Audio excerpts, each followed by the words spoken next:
मुख्यमंत्रीपदाची शपथ घेतली आणि काय झालं माहिती आहे का? जिल्हा परिषद पंचायत समितीमधली पूर्ण सहानुभूतीच उडाली. दुसरीकडे दुखवटा महाराष्ट्रभर साजरा केला जात होता. तो दुखवटा संपून शुभेच्छांची स्टेटस लोक ठेवायला लागली. काही लोक प्रचंड दुःखात असताना सुद्धा हे असं का करतायत, आम्हाला यांच्याविषयी काही करता का येत नाही, या भावनेनं स्वतःच मन खात बसली.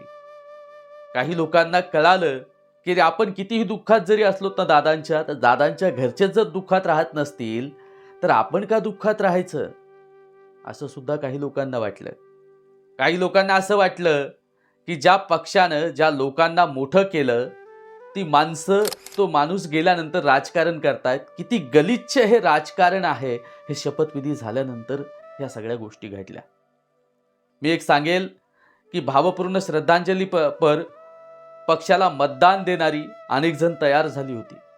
जिल्हा परिषदेतलं ते वातावरण पूर्ण गायब केलं.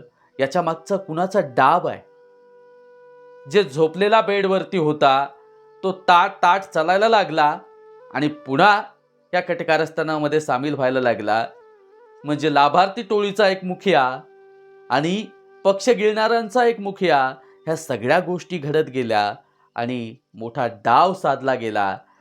अजितदादा तर गेलेच, पण राजकारण मात्र किती वंगाळ आहे हे सुद्धा दादा गेल्यानंतर त्यांच्याच माणसांनी दाखवून दिलं.